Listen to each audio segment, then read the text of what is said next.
Olá, meus amigos, tudo bem com vocês?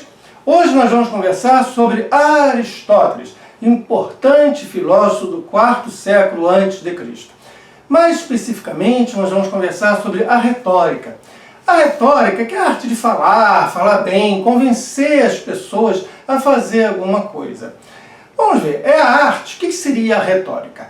É a arte de falar bem e saber a técnica necessária para persuadir. Porque quando você vai convencer alguém a fazer alguma coisa, tem uma técnica para isso. Se você conhece a técnica, é que nem você pegar o carro se você sabe dirigir. Tá? Você vai conduzir aquela máquina para o local correto. Então existe uma técnica sim.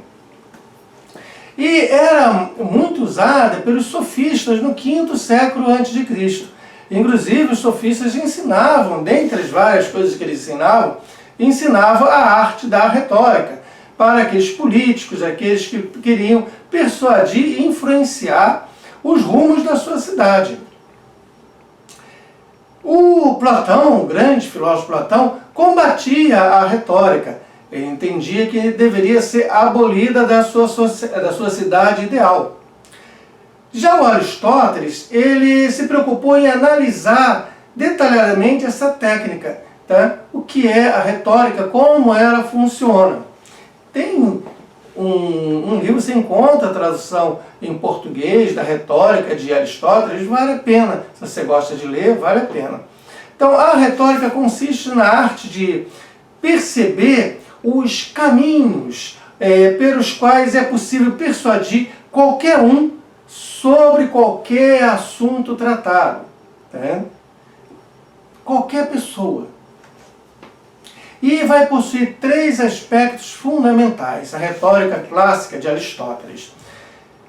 O ethos, o pathos e o logos. E agora eu vou explicar os três para você. Mas antes, não esquece de deixar o teu comentário aqui no vídeo para eu saber a sua opinião, se você está gostando ou não. E se você não é inscrito, se inscreva no canal, tá? Para receber avisos. Toda semana nós temos vídeos novos. Bem, vamos prosseguir então. Ethos, pathos e logos. O ethos tem a ver com a ética. Né? É o princípio ético que vai orientar toda a argumentação. Características presentes no orador. Aquele que vai falar, aquele que vai conduzir o discurso persuasivo. São características presentes no orador e que podem ter influência sobre o processo de persuasão. Exemplo, a autoridade da pessoa que está falando. Você reconhecer naquela pessoa, não, fulano tem títulos de várias universidades conceituadas, tá? Ele foi premiado por tais e tais institutos, ele escreveu tais artigos ou tais livros. Tudo isso lhe passa a autoridade. A honestidade, que é a história de vida daquele sujeito. A credibilidade, você acredita nele, há motivos para desconfiar dessa pessoa. E o domínio sobre o tema abordado. Essa parte do domínio você sente na hora que a pessoa está falando. Como agora estou conversando contigo, fica claro, entendeu, se eu domino o tema. Você que está vendo o vídeo eu conversando com você. Então, na medida em que a pessoa vai se propor a fazer um discurso ou dar uma aula, fica patente se ela domina ou não o tema tratado. Veja, isso é muito usado na política. Um político que não tenha um bom ethos, tá, ele estaria prejudicado nesse tripé. Imaginemos um político que tenha estado na cadeia, tenha passado pela prisão, tenha sido condenado em mais de uma instância, então o ethos dele está prejudicado. É uma coisa que ele não poderá aproveitar numa campanha, se ele quiser ser eleito por alguma coisa. Por sua vez, se um político com ethos prejudicado estiver concorrendo com outro político que tenha um bom ethos, toda a campanha do primeiro vai ter de ser focada em destruir o ethos, tá, do seu adversário. Seja por meio de informações falsas, tá, ou do que tiver à sua mão. Porque, veja, se eu estou concorrendo com outro e meu ethos, ou seja, minha credibilidade, minha honestidade, meu passado, minha história de vida não é boa, e o outro político tem um bom ethos, tá? Ele está na minha frente. Então, eu preciso destruir o quê? O ethos desse, comprometer, criar dúvidas na mente das pessoas que estão ouvindo sobre o ethos daquela pessoa. Então, para o orador, o ethos é muito importante. É algo que, uma vez comprometido, você não tem mais como resgatar. Então você tem que ter muito cuidado com a sua credibilidade. Isso vai incluir também as roupas com que você vai se apresentar, vai incluir os lugares que você frequenta, a forma física com a qual você se apresenta, as palavras que você usa dentro do meio. Então o ethos é você, é a credibilidade que você passa, a autoridade, a honestidade. Beleza? O segundo é o pathos. O pathos é a emoção. Gente, se a gente for pensar num sanduíche, o pathos, quando eu vou criar um discurso, ele está no início e no final. Por quê? As pessoas tendem a prestar atenção quando elas são tocadas nas suas emoções. Então, se eu ponho o pathos no início, eu faço com que o auditório ou meus ouvintes prestem atenção naquilo que eu vou dizer. E o pathos também direciona as pessoas para a ação. Se eu quero uma ação, eu tenho de terminar com o pathos. Eu tenho que terminar com as emoções para direcioná-las para uma ação. Mesmo que essa ação, se eu for um político, seja votar em mim. Tá?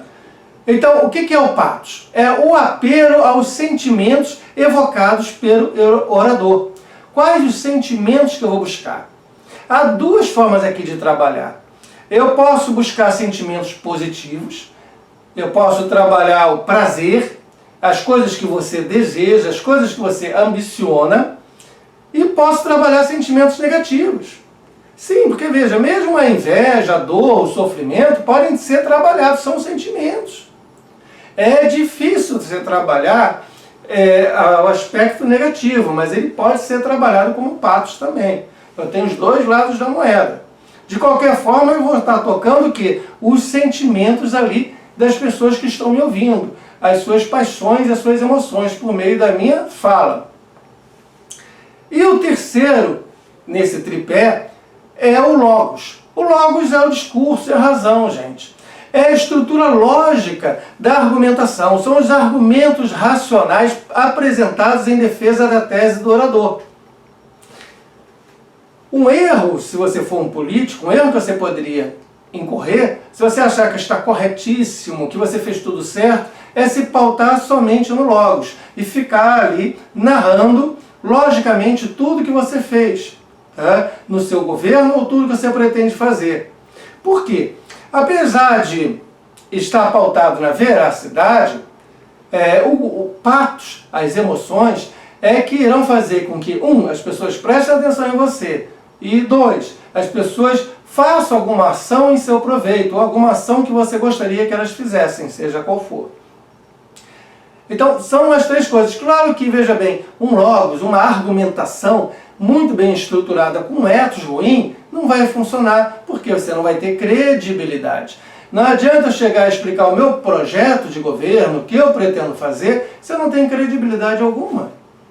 Então, esse é o tripé. O ethos, tá?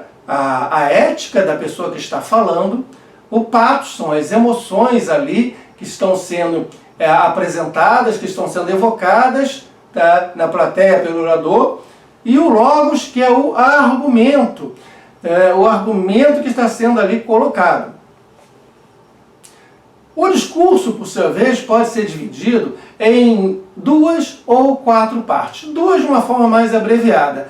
Se quiser, de modo abreviado, dividir o discurso, chegar aqui, vou fazer uma palestra para vocês de 40 minutos. Meu objetivo é que vocês tenham um determinado comportamento. Quero convencer vocês a alguma coisa. Então, eu vou ter de fazer a narração, eu vou ter de apresentar o logos, vou ter de desenvolver o que eu quero ali, e vou ter de finalizar com a prova.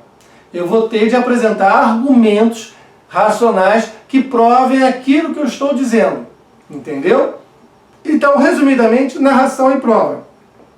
Agora, a forma mais completa de você apresentar um discurso, uma argumentação, tá? Visando a persuadir alguém a fazer alguma coisa, ela pode ser dividida em 4. Veja, como tudo na vida, você tem o quê? Uma introdução, você tem um proêmio, um prefácio, você tem aquelas palavras introdutórias. Você não entra diretamente no assunto. Pensa bem quando você vai começar uma conversa, pode ser até com a sua namorada ou o seu namorado, visando a ir simplesmente no cinema. Você não começa com uma pequena introdução para preparar o terreno? Então, tende a haver essa preparação do terreno. O proêmio, a introdução, o início do discurso. Aí sim, depois que você faz essa introdução, esse proêmio, você parte para o quê? Para a narração. Aí você vai argumentar em prol daquilo que você está defendendo. No finalzinho da sua narração, quando você explicar tudo, cabe você apresentar provas daquilo que você explicou. Então você vai se propor a apresentar, por meio do seu discurso, provas em relação àquilo que você afirmou antes. Então, proêmio, narração, prova e, finalmente, o epílogo, que é a sua conclusão. Você tem de concluir. E se você quer uma ação, você tem de concluir de modo que as pessoas busquem fazer aquela ação que você quer. Veja, é diferente de uma aula. Numa aula como essa aqui que eu estou apresentando, meu objetivo é apresentar informações para vocês. Tá? Tem uma introdução e uma narração. Tá? A prova, ela pode muitas vezes ficar a cargo da leitura, da comprovação por meio de texto, ou, dependendo do tipo da aula, eu posso fazer uma demonstração utilizando um quadro negro ou algum exemplo que eu venha a oferecer para vocês. Sim, você pode ou não ter uma conclusão. Muitas vezes se encerra a aula simplesmente encerrando o tema. O correto, já que é um discurso, era você ter um fechamento, uma conclusão. Quando se trata de uma apresentação para um auditório, você deve preparar sim, tá, esta conclusão, que seria o seu epílogo. Bem, gente, memoriza então, basicamente, tem mais coisa. Por isso que eu estou dizendo, leia a retórica do Aristóteles, especialmente se você estiver interessado na arte do discurso persuasivo.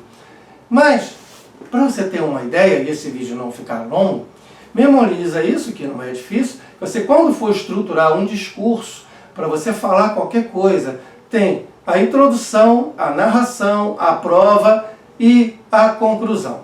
Beleza? E que este discurso, ele está em pé, ele está sobre 3 pés. Há um tripé que sustenta o seu discurso, que é o ethos, que é a ética, não? A sua história de vida, a sua credibilidade, a sua honestidade, o conhecimento que você demonstra ter sobre aquele assunto.